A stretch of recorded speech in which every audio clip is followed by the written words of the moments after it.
Voici les points faibles d'un homme si vous voulez améliorer votre situation de votre couple.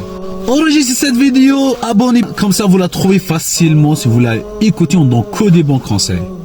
La première, une fois vous parlez avec lui, vous baissez la voix. Vous jamais lever la voix plus que la voix de votre conjoint ou de votre mari. C'est-à-dire, si il y a un dispute ou si votre mari, un exemple, il lève la voix, votre voix, il fera jamais, faut jamais lever la voix plus que la voix de lui. Un exemple, vous levez la voix, certaines femmes, il lève la voix, il crie tout ça, mais il faut jamais faire ça, c'est une erreur à éviter. L'homme, il aime la femme qui lui dit oui. Ça veut dire un exemple. S'il dit vous sortiez pas, et il y a plein de femmes qui disent non, tout ça, je vais sortir et tout ça. Mais en fin de compte, vous allez sortir. Vous dites oui, je sors pas, mais au fin de compte, vous allez sortir. Si l'homme il va pas vous sortir, vous inquiétez pas.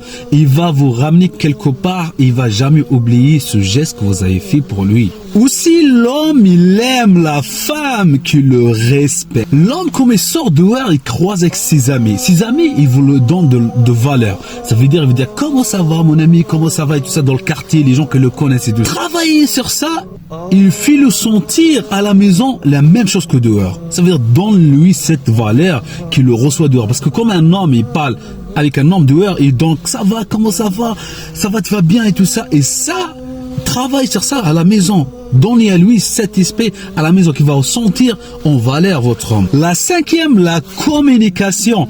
Communiquez ouvertement et honnêtement avec lui sur ses besoins et ses désirs. La sixième, exprimez votre amour et votre appréciation régulièrement. Ça veut dire ça, vous travaillez sur ça aussi parce qu'il y a plein de femmes qui n'expriment pas leur amour envers leur mari. La septième, soutenir ses passions, soutenir ses passions et ses objectifs. La huitième, créer des moments de qualité ensemble, créer des moments.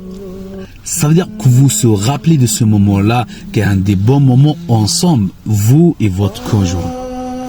La neuvième, être attentif à ses émotions et lui offrir un soutien lorsque c'est nécessaire. La dixième, le fait de travailler ensemble sur la résolution des problèmes et renforcer votre relation, bien sûr. Parce que si on a un problème, il faut pas laisser les choses cumuler. C'est pour ça, il faut travailler.